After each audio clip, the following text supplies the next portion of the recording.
Arqueólogos estudam artefatos antigos através de várias técnicas. Além disso, comparam os achados com registros históricos e outros artefatos, para entender melhor o contexto cultural e histórico. Essas práticas ajudam a reconstruir a vida e as sociedades do passado, e nos ensina sobre épocas remotas. Neste vídeo iremos conhecer um passado desconhecido, descobertas arqueológicas surpreendentes. Número 8. Tesouro de antigos itens de ouro, Noruega. Na ilha norueguesa de Rennes, foi descoberto um impressionante tesouro de antigos itens de ouro, pesando mais de 100 gramas. A descoberta foi feita pelo detector de metais Erling Bore, durante uma caminhada noturna a conselho de seu médico. Ele obteve permissão prévia para realizar esta caça em terras privadas, e após a descoberta, contatou o conselho local e o museu. O tesouro inclui 9 pingentes ou medalhões de ouro em forma de moeda, com símbolos de cavalos raros, 10 contas de ouro e 3 anéis de ouro. Os pingentes de ouro circulares e planos lembram moedas, mas na verdade são mais conhecidos como bracteates. Bracteates são pingentes de ouro planos e delicados que trazem um desenho estampado em um dos lados.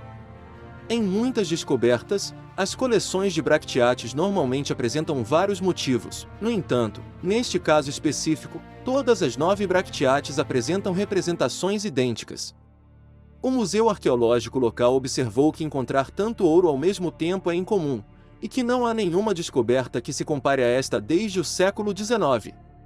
Tendo um valor significativo ainda hoje, as descobertas foram descritas como a descoberta de ouro do século da Noruega. Número 7. Caixa Inca com ofertas votivas, Peru. Há 500 anos, alguém subiu em um barco ou em uma jangada oscilante, agarrou as cordas enfiadas nos buracos nas laterais de uma caixa de pedra, e baixou a caixa até o fundo do lago Titicaca. Ali permaneceu intacto durante séculos. Quando o arqueólogo da Universidade Livre de Bruxelas viu a caixa pela primeira vez, durante um mergulho no Recife, ele ficou animado e surpreso. Caixas semelhantes foram encontradas no Recife Coa, a alguma distância, mas esta foi a primeira a ser encontrada em Cacai, e ao contrário da grande maioria de outras caixas encontradas no lago, ainda estava hermeticamente fechada. Dentro do artefato foi encontrado um cilindro de ouro, e um pequeno camelídeo esculpido em uma concha, símbolos da riqueza e do poder dos Incas. Os camelídeos representavam riqueza e eram animais extremamente valiosos, pois forneciam alimento, transporte, lã e companhia.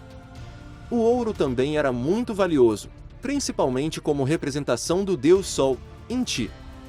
Alguns arqueólogos sugerem que o rolo de folha de ouro pode ser uma versão em miniatura de uma chipana, um tipo de pulseira usada pelos nobres incas no antebraço direito, e que pode ter sido originalmente colocado no topo do camelídeo como um símbolo. Berço dos Incas, o lago Titicaca foi destino de peregrinação ao longo da história do Império, mas a jornada para fazer tais dedicações não foi fácil. Isso faz pensar na habilidade que os marinheiros do lago Titicaca tinham, sem falar na complexidade de seus barcos de Recife. Número 6. Maiores ferramentas de pedra pré-históricas, Grã-Bretanha.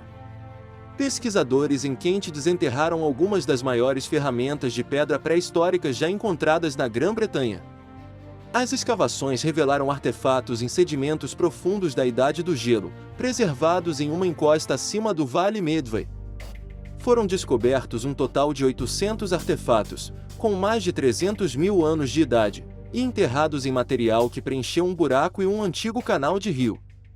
A descoberta inclui um machado de mão de 30 centímetros de comprimento, quase grande demais para ser manuseado. Arqueólogos descreveram essas ferramentas como gigantes, quando tem mais de 22 centímetros de comprimento, e há 2 nesta faixa de tamanho.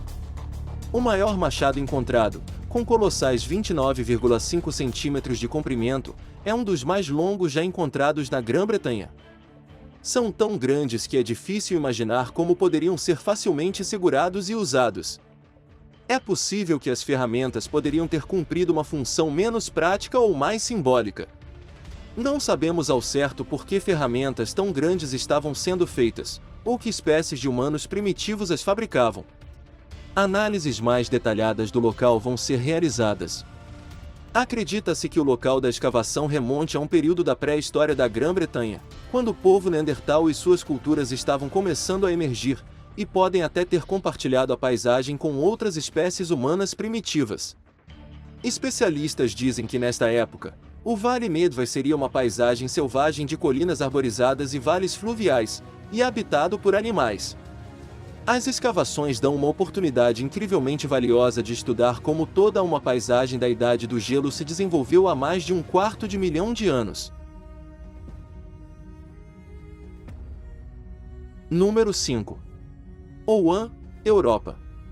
Em campos isolados, nas paredes de igrejas, e sob canteiros de obras, foram encontradas pedras com marcas intrincadas, que sobem do canto inferior esquerdo, até o centro, e depois descem para o canto inferior direito. Estas marcas se referem ao antigo alfabeto celta da árvore conhecido como Ouan. Os linguistas arqueológicos conseguiram traduzir os símbolos, mas ninguém sabe ao certo como, ou por que esta linguagem surgiu. Estão sendo feitos esforços para preservar as relíquias, no entanto, as pedras estão desgastadas e desmoronando em um ritmo alarmante. Existem cerca de 400 pedras conhecidas por conterem marcas Ouan, 360 das quais estão na Irlanda. As outras foram descobertas espalhadas pelo país de Gales, Escócia, Inglaterra e Ilha de Man. Acredita-se que a relíquia mais antiga data do século IV, mas deve-se presumir que existiam exemplos anteriores em meios perecíveis, como a madeira, possivelmente já no século I. Na maior parte, as mensagens contêm nomes de pessoas e lugares, talvez para demarcar fronteiras e propriedades. Essas rochas antigas e desgastadas são cobertas por linhas e cortes cortados diretamente na pedra.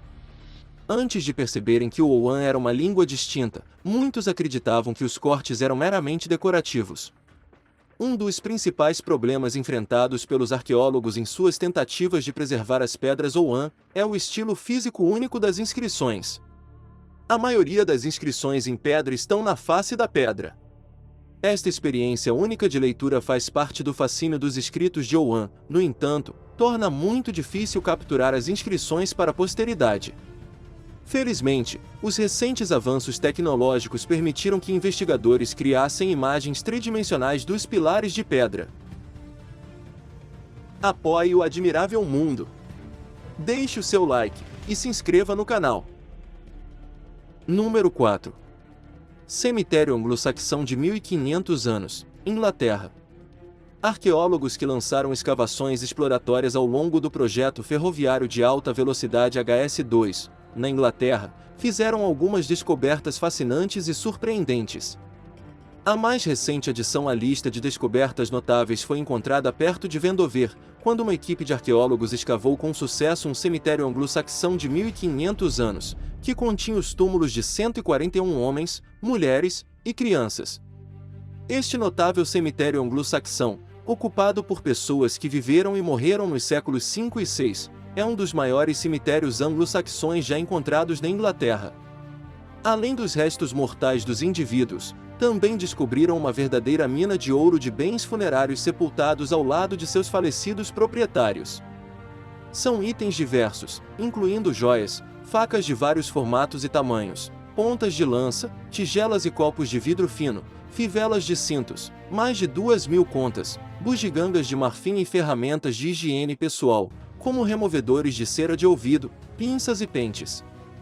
O cemitério anglo-saxão HS2 Vendover lança uma nova luz sobre a era, e pode nos dizer mais sobre como nossos antecessores viveram, lutaram e finalmente morreram.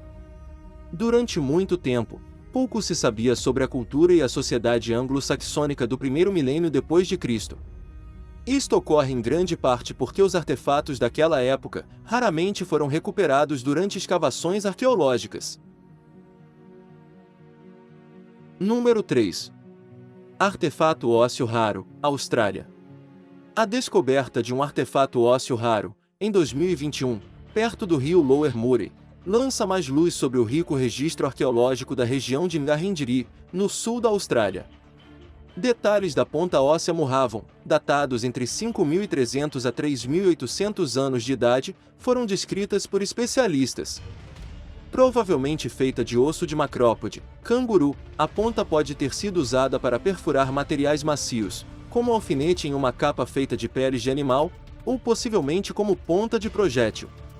Embora diferente de artefatos de pedra e conchas serrilhadas, comumente encontrados na superfície, os objetos ósseos são descobertos principalmente durante as escavações. O último semelhante a esse foi descoberto no Lower Murray River Gorge, na década de 1970. Especialistas dizem que os artefatos ósseos carecem da mesma quantidade de estudos, em comparação com os artefatos feitos de pedra, por isso cada descoberta nos lembra a diversidade da cultura material usada pelos povos aborígenes neste país. Número 2. Máscara Niguel rara, França. Um homem foi ajudar a limpar o sótão de um casal, e eles lhe venderam uma máscara por 150 euros. No entanto, o casal não esperava que se tratava de uma máscara africana rara. O casal de aposentados idosos queria esvaziar uma de suas propriedades, e entre outras coisas, venderam ao homem do antiquário uma máscara de madeira que encontraram no sótão. Logo após, o negociante decidiu pesquisar a idade do objeto, e então descobriu que se tratava de uma máscara do povo Fang, extremamente rara, originária do Gabão. Posteriormente, o objeto foi oferecido em um leilão excepcional em Montpellier. Avaliada em 300 mil euros, ela foi finalmente vendida a um comprador que ofereceu um lance de 4,2 milhões de euros, em março de 2022. Acredita-se que a rara máscara Niguel, feita pelo povo Fang do Gabão, seja uma das 10 existentes no mundo, e teria sido usada por membros da sociedade secreta Niguel. Os Niguel eram uma sociedade secreta masculina, dentro do povo Fang, com a tarefa de proteger e administrar a justiça, bem como de manter a paz entre clãs e aldeias. A sociedade Niguel participava de rituais e cerimônias que tinham como objetivo desencorajar as pessoas da comunidade que pudessem ter más intenções e combater a bruxaria. Os historiadores acreditam que os membros viajaram pelas aldeias em busca de desordeiros, incluindo supostos feiticeiros. No entanto, os grupos e tradições foram proibidos no final da década de 1920 pelas autoridades francesas. Número 1. Quiru, Andes. Um quiru é um antigo recipiente andino, usado para beber líquidos como álcool ou mais especificamente xixa. Eles podem ser feitos de madeira, cerâmica, prata ou ouro, e eram tradicionalmente usados nas festas andinas. A produção de quiru começou no período intermediário inicial, do ano 100 ao 600, que foi um período que testemunhou a intensificação sociopolítica, e viu um aumento na quantidade de elites políticas em todos os Andes. Isso só foi promovido pelas cerimônias ritualísticas da época, e o quiru desempenhou um papel significativo nessas cerimônias. Também existe uma forte ligação religiosa com o objeto. Nele era servido xixa, conhecida como uma importante libação e oferenda ritual na antiga cultura andina. Os quirus foram decorados cortando primeiro um padrão raso na superfície do copo, e em seguida, preenchendo o padrão com uma mistura durável e à prova d'água de resina vegetal e pigmento, como o cinábrio. Alguns eram pintados à mão, decorado com luxuosos desenhos geométricos, e outros, porém, pintados com cenas narrativas que retratam a vida do Inca. Aqueles quirus que mostram a vida do Inca foram produzidos na época colonial, e não são autênticos quirus incas. Muitas vezes são solitários, outras vezes são encontrados junto com outros tipos de cerâmica peruana. A produção de quiru atingiu seu pico entre 1000 e 1200, mas continuou após o contato europeu. Durante a época Inca, os vasos eram normalmente feitos em pares idênticos. Isso seguia o costume de que 2 indivíduos deveriam beber juntos e os 2 quirus do par teriam tamanho, formato e decoração idênticos. Esses pares eram normalmente usados para brindes em cerimônias e também eram dados junto com tecidos como presentes, como um sinal de generosidade inca. Hoje viajamos pelo nosso admirável mundo em busca do passado desconhecido, descobertas arqueológicas surpreendentes. Qual delas você mais gostou? Conta para a gente nos comentários. E aí, gostou deste vídeo? Então deixe o seu like e se inscreva no canal. E não esqueça de ativar o sininho. Até a próxima!